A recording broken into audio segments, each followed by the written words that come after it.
Perkenalkan, saya Surantonegoro, NPM 1806 2001-22 dari jurusan Teknik Komputer, ingin mempresentasikan hasil dari kerja praktik yang telah saya jalani pada bulan Maret lalu. Judul dari laporan saya yaitu pembuatan reusable komponen, penggunaan atomic design, dan storybook JavaScript. Judul ini saya kembangkan dari hasil yang saya dapati dan saya jalani pada saat kerja praktik bulan Maret lalu. Selanjutnya ada daftar isi dari laporan saya. Yang pertama ada abstrak, pendahuluan, profil perusahaan, dasar teori, kegiatan dan pembahasan, kesimpulan, dan daftar pustaka. Pertama abstrak. Proyek ini yang tadi saya tunjukkan pada judul, ini merupakan salah satu kegiatan utama dari divisi yang saya jalani yang di perusahaan ini, yang termasuk dalam developer perusahaan, yaitu di front end developer. Jadi tugasnya itu untuk pembuatan reusable component. Jadi reusable component ini sangat penting untuk membuat kinerja dari developer, terutama dari front end itu menjadi lebih efisien dalam mengambil keputusan dan juga mencari referensi sebagai inovasi yang akan diambil untuk produk selanjutnya. Selanjutnya ada pendahuluan. Latar belakang dari kegiatan yang saya jalani ini, yang pertama itu ada pengembangan proyek yang mengimplementasikan inovasi baru, membutuhkan banyak waktu dan tenaga kerja yang dibuang, sehingga karyawan memiliki deadline waktu yang ketat.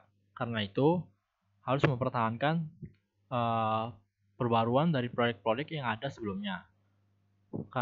Dari pertahankan itu nanti harus dibuat laporan dari masing-masing divisi yang ada. Misalnya kalau untuk manajemen kayak buat template laporan biar pada saat membuat laporan baru jadi cepat. Terus kalau di bagian front end developer ini kita membuat reusable komponen supaya mudah untuk melihat komponen yang telah dibuat di masa lalu.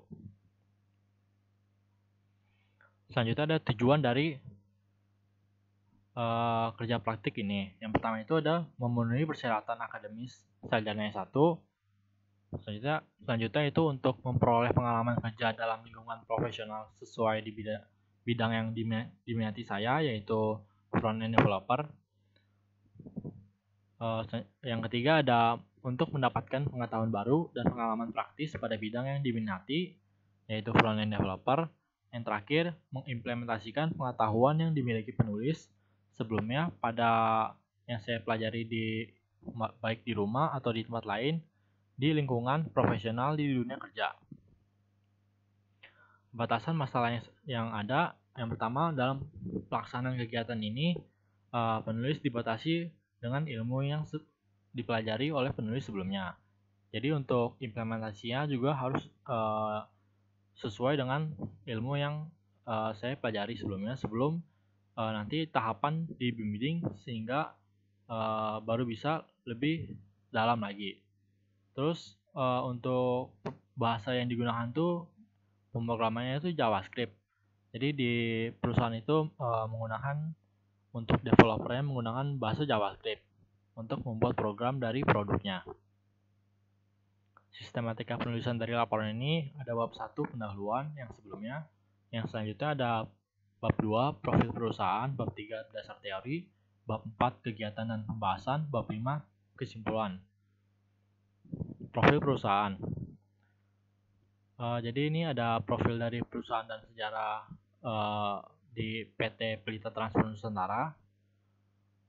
Jadi perusahaan ini bergerak di bidang remittance atau biasa dikenal dengan pertukaran mata uang asing. Pertama kali didirikan oleh Pak Krisman Wais Patuan pada tahun 2018. Selanjutnya produk yang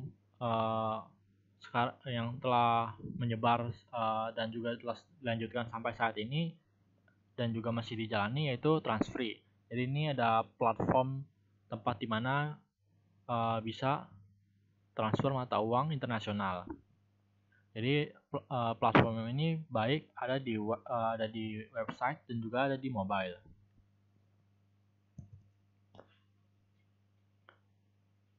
Kegiatan dan bidang usaha perusahaan PT Pita Transfer Nusantara.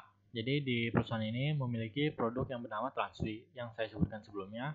Jadi Transfi ini merupakan platform digital yang baik ada di mobile atau website. Platform ini itu bertujuan untuk memberi kemudahan kepada masyarakat Indonesia untuk mengirimkan uang baik itu nasional maupun ke internasional itu bisa. Terus biaya dari transaksi ini gratis dan nilai tukar uangnya tentunya kompetitif. Transfi menawarkan solusi kepada masyarakat Indonesia dalam mengirimkan uang mereka ke wilayah internasional. Lokasi perusahaan. Jadi lokasi dari perusahaan PT Pelita Transfer Nusantara berlokasi di Nia Soho. Ini tempatnya itu di Grogol. Untuk lebih tepatnya itu di lantai 32, suite 3209. Jakarta Barat, Provinsi DKI Jakarta. Untuk struktur organisasi perusahaan itu ini untuk lebih umumnya itu ada direktur utamanya yaitu Pak Krismain Wise Patuan Silaban, terus ada CTO-nya Ferdian Jovan, terus ada produk developernya ada ini Pak Kamit Adban Badri, terus di bawah dari produk developernya itu ada staff-staffnya. Misalnya kayak yang saya sendiri itu ada sebagai staff front end developer. Ini itu struktur organisasi perusahaan pada saat awal-awal dari pembangunan dari perusahaannya, makanya masih lebih umum, belum didetailkan. Selanjutnya ada profil divisi dari yang saya jalani pada saat kerja praktik. Jadi divisi yang saya jalani itu masuknya ke produk developer, terus baru ke staff front end developer. Jadi itu produk developer itu kan pertama bekerja di bawah pengawasan dari direktur utama. Bagian saya sendiri staff front end developer itu bekerja di bawah dari produk developer. Di sini itu tugas dari divisi saya yang merupakan staff front end developer itu memiliki tugas sebagai bekerja di bawah produk developer untuk kegiatan pengembangan produk mengenai program dari produk tersebut yang sebelumnya itu transfer, terus mempersiapkan dokumen dari pengembangan produk itu, terus mengolah data, menata database, melakukan pelaporan kendala kepada bagian terkait, dan terakhir mewakili aspek operasional produk dalam perusahaan. Ini untuk frontend ini. Terus ini aspek operasional itu dalam bentuk programnya. Dasar teori. Untuk memahami lebih dalam dari kerja praktik yang saya jalani itu, yang dasar teori yang dimengerti, yang sebaiknya dimengerti itu yang pertama ada aplikasi web. Aplikasi berbasis web ini merupakan aplikasi yang dikembangkan menggunakan bahasa pemrograman yang terintegrasi dengan web seperti HTML, CSS, dan JavaScript. Pada saat saya jalani di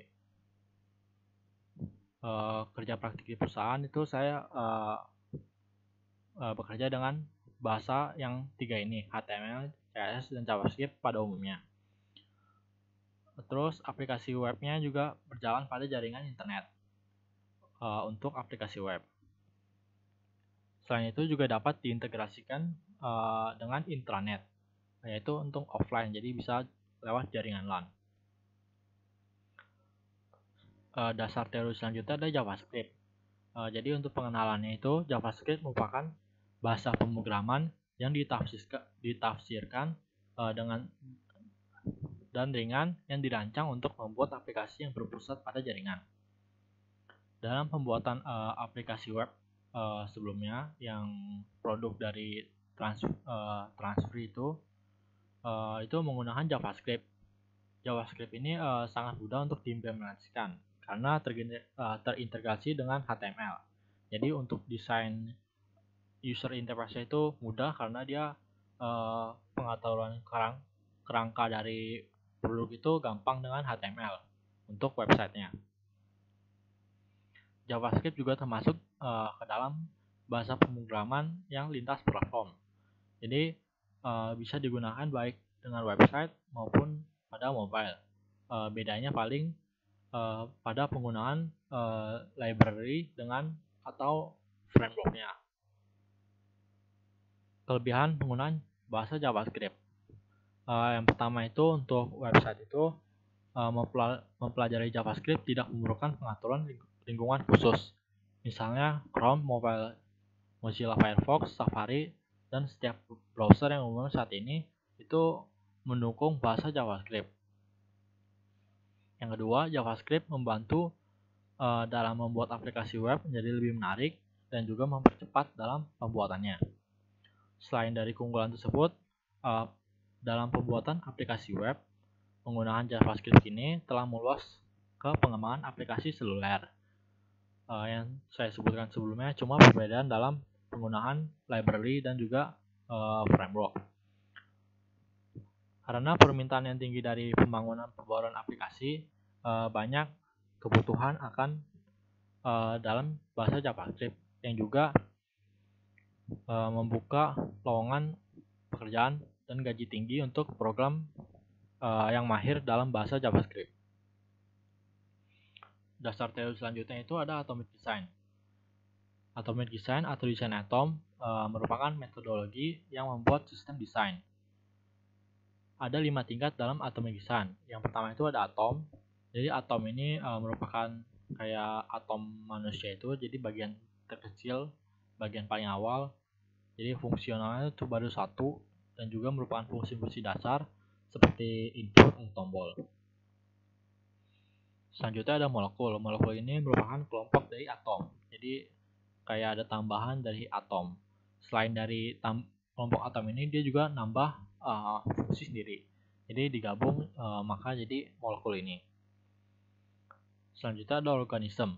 Untuk organisme ini bisa sekelompok dari molekul ditambah dengan fungsional sendiri atau digabung juga dengan atom. Jadi bisa digabung.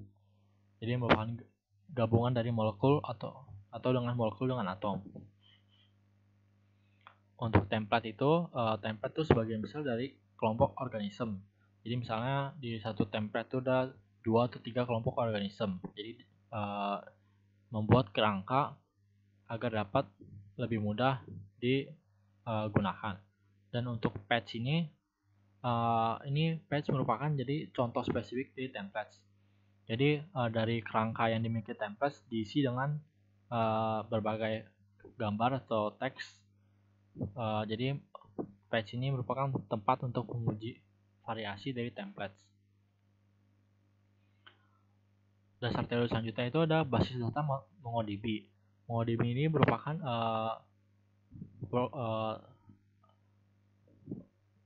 platform untuk program manajemen basis data NoSQL open source. Jadi ini dia terbuka untuk umum biasanya, untuk percobaan juga bisa, tapi kalau untuk yang lebih profesionalnya bisa tetap harus bayar. NoSQL ini juga digunakan sebagai database relasional tradisional. MongoDB ini memanfaatkan catatan yang terdiri dari dokumen yang berisi struktur data yang terdiri dari pasangan bidang dan nilai. Dokumen ini yang tadi di MongoDB ini merupakan unit dasar di MongoDB tersebut. Dokumennya mirip dengan JavaScript Object Notation atau yang biasa kita dengan JSON. Cuma bedanya itu dia termasuk dalam varian yang disebut sebagai binary JSON atau BSON. Dasar teori terakhir ada Storybook JavaScript. Jadi untuk perkenalannya itu Storybook JavaScript ini merupakan alat yang open source dari yang menggunakan bahasa JavaScript biasanya itu digunakan untuk dokumentasi UI atau user interface. Jadi itu dari komponen yang ada di program akan ditampilkan UI-nya pada platform Storybook ini. Bab selanjutnya itu ada kegiatan dan pembahasan. Yang pertama itu konfigurasi sistem. Jadi pada saat saya masuk ke mulai di divisi saya itu yang untuk menetapkan dari programnya itu ada konfigurasi sistem dulu. Jadi ini konfigurasi sistem merupakan pengaturan awal dari sistem tersebut sebelum aplikasi program dirancang. Konfigurasi sistem juga terjadi pada saat kita mengambil program yang ada untuk memodifikasi atau menambahkannya. Jadi pada praktik kerja penulis sebagai staff front-end developer itu membutuhkan konfigurasi sistem pada environment-nya. Terus untuk mengambil program pada version control GitHub dimasukkan agar dapat dimodifikasi sendiri atau ditambahkan. Selanjutnya ada JavaScript developer. Untuk JavaScript developer ini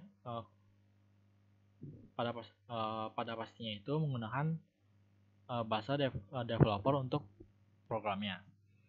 Jadi JavaScript developer umumnya bertanggung jawab untuk implementasi logika front-end. Selanjutnya itu ada yang kedua itu JavaScript developer juga bertanggung jawab untuk menghubungkan logika tersebut dengan layanan pada backend. Jadi JavaScript developer tuh nggak cuma pada front-end, tapi juga ada pada backend. Meskipun dari JavaScript developer biasanya bekerja pada front-end, itu tidak terbatas pada front-end saja yang saya sebutkan sebelumnya.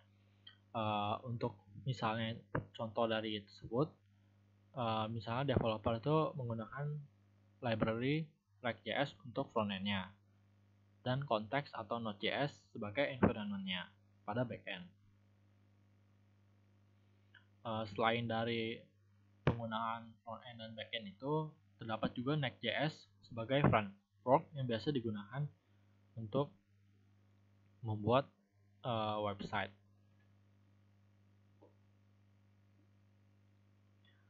Selanjutnya ada Next.js. Tadi kan yang sudah saya sebutkan sebelumnya, Next.js ini sebagai framework itu biasa digunakan untuk pembuatan program sebagai kerangka. Jadi kita tinggal memasukkan apa yang dibutuhkan pada programnya sehingga memudahkan developer untuk optimalisasinya.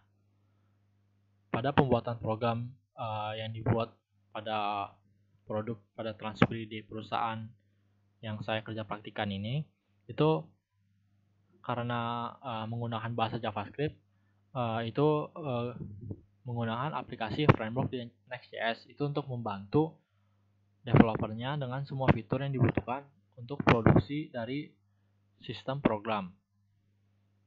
Jadi produk Transfree itu menggunakan framework Next.js. Selanjutnya ada penerapan atomic design pada program untuk membuat reusable komponen. Jadi seperti judul yang saya bawakan, reusable komponen itu sangatlah penting. Kenapa? Jadi dengan membuat komponen reusable ini, kita dapat mengindikasikan atau mencari komponen yang diperlukan apabila membuat produk baru. Ataupun juga pada saat memodifikasi komponen yang ada untuk menjadi komponen baru agar dapat digunakan. Jadi kita dapat mencari-cari dari komponen yang telah ada, yang disebut itu reusable komponen. Untuk membuat reusable komponen ini pada produk Transfree itu menggunakan penerapan atomic design. Atomic design ini merupakan pendekatan desain program yang memecah elemen aplikasi web menjadi bagian-bagian modular hingga yang paling kecil yang tadi sebelumnya itu disebut dengan atom. Bagian tersebut dibagi menjadi beberapa level atau hierarki. Yang pertama ada atoms, selanjutnya molekul, organism, templates, dan page.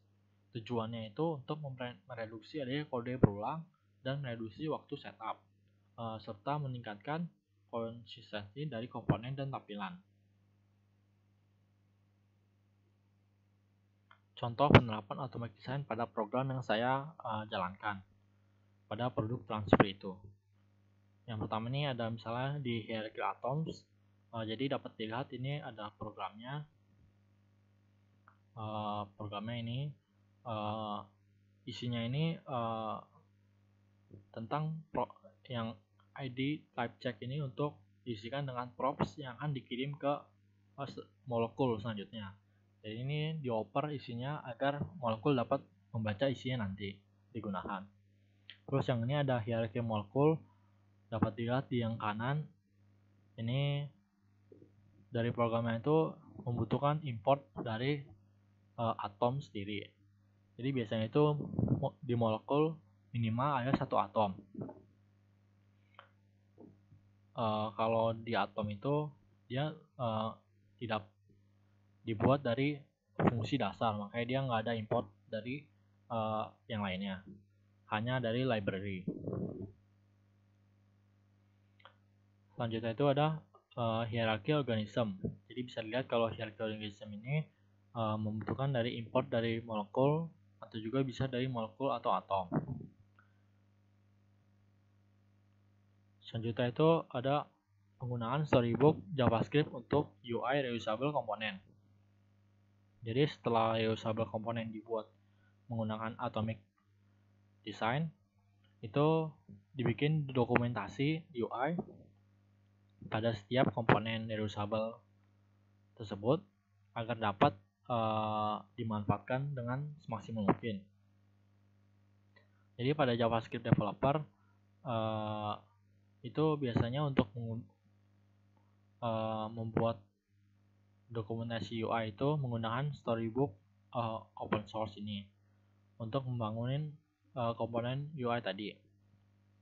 Jadi di tampilannya nanti ada user interface dari masing-masing komponen sehingga dapat memudahkan pada pengujian dan pengembangannya.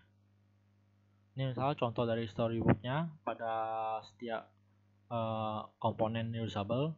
Yang pertama ada atom input ini, yang sebelah kiri ini untuk level atom. Terus di sini ada gambarnya kayak kotak. Nanti kalau diisi bisa dengan tulis text string. Terus selanjutnya kalau untuk yang sebelah kanan ini contoh dari UI molecule filter search. Jadi dapat dilihat di sini ada gambarnya itu ada kayak tanda kacamata besar. Dengan ini kita bisa mencari search gini. Kita lihat dapat lihat tampilannya untuk komponen ini. Selanjutnya ini ada organism dari login form. Dapat dilihat juga untuk tampilannya untuk organism lebih kompleks lagi. Kesimpulan dari kerja praktik yang saya jalankan. Yang pertama itu pengalaman membuat reusable komponen ini dengan menerapkan atomic design pada program JavaScript sangat membantu dalam pemahaman developer, terutama terkait dengan alur kerja dari program tersebut, karena kita dapat memahami dari masing-masing komponen yang digunakan pada produk transfer. Dengan membuat komponen menggunakan penerapan atomic juga, atomic design memudahkan developer untuk membuat dokumentasi pastinya. Jadi kita dengan menggunakan atomic design kan jadi lebih mudah untuk membuat reusable komponennya. Terus kalau sudah dibuat reusable komponen, tinggal dibuat dokumentasi UI-nya. Terakhir, penggunaan storybook JavaScript ini yang tadi sangat mendukung untuk JavaScript developer dalam membantu membuat dokumentasi UI untuk menguji dan mencari komponen yang cocok digunakan sesuai dengan kondisi program pada produk yang dibuat. Selanjutnya ada saran. Setelah mendapatkan bimbingan dari penyampaian materi pada kerja praktik yang saya jalankan, penulis dapat mendapatkan kesempatan untuk mengekspor pada minat penulis, yaitu frontend developer. Sebelumnya penulis hanya mendapatkan pengetahuan mengenai dasar, jadi mengenai pemrograman pada perkuliahan.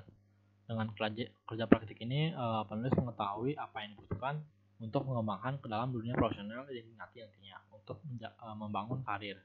Di akhir, penulis juga memberikan saran baik untuk instansi dan mahasiswa, yaitu bagi instansi yang pertama ada untuk lebih mengeksplor dan membimbing mahasiswa magang dengan memberi modul pelajaran yang lebih matang, selain dari membantu dalam pekerjaan yang biasanya dibutuhkan. Yang kedua ada menetapkan target bagi mahasiswa magang secara sistematis dan terperinci agar mahasiswa magang memperoleh lebih banyak pengetahuan dan pengalaman. Yang selanjutnya itu untuk bagi mahasiswa untuk terus mengeksplorasi mengenai bidang minat dengan diri project, menjaga komunikasi dan saling membantu ketika menghadapi kesulitan dalam memahami tugas atau materi. Yang ketiga ada mencari pengalaman dan peluang baru serta memanfaatkan segala kesempatan yang ada. Yang terakhir memaksimalkan usaha potensi dan memahami tugas yang diberikan baik kecil maupun besar. Ini referensi yang saya ambil untuk membuat laporan kerja praktik. Mungkin itu saja dari presentasi yang saya sampaikan. Sekian, terima kasih.